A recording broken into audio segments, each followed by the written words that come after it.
Les mascotes, aquells animals simpàtics que tenim a les nostres llars, aporten felicitat a moltes famílies i especialment als més petits.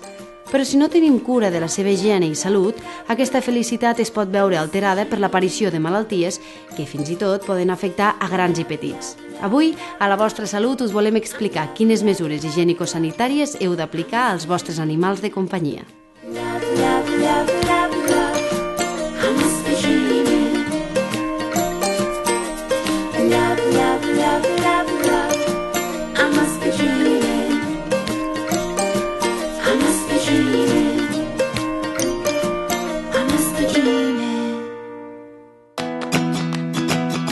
En les últimes dècades, la tendència a tenir mascotes ha augmentat considerablement.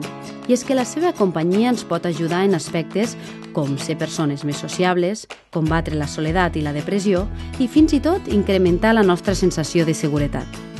No obstant això, cal saber que els animals domèstics poden ser portadors de microbis i una font d'infeccions, arribant a provocar malalties a les persones que conviuen amb ells. Comprometre'ns a que la mascota gaudeixi d'unes condicions higiènico-sanitàries adequades ens estalviarà mal de caps i garantirà la seva salut i la nostra. Per conèixer què cal tenir en compte quan convivim amb un animal domèstic, avui anem a la consulta de la veterinària Lluïsa Roquet.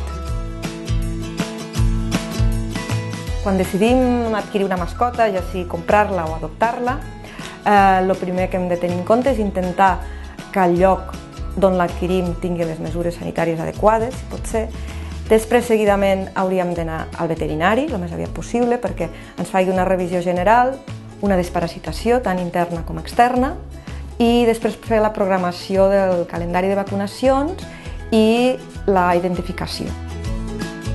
Durant la vida de l'animal haurà de visitar regularment al veterinari, com a mínim un cop l'any, per revisar el seu estat de salut i controlar que el calendari de vacunacions i les desparasitacions es facin correctament. És convenient netejar periòdicament les superfícies on té accés l'animal, amb aigua i sabó suficient. S'hauria d'educar tant a la mascota com als nostres fills a no donar petons i que no ens llepin a la boca, seria l'aconsellable.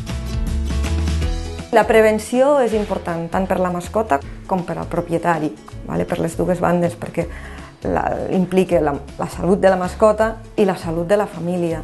Llavors, el principal és prevenir-ho, per no haver de recórrer a tractaments que a vegades són feixucs tant per uns com pels altres.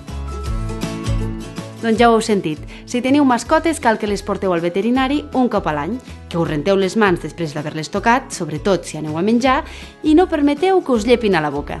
Això és tot. Fins la propera!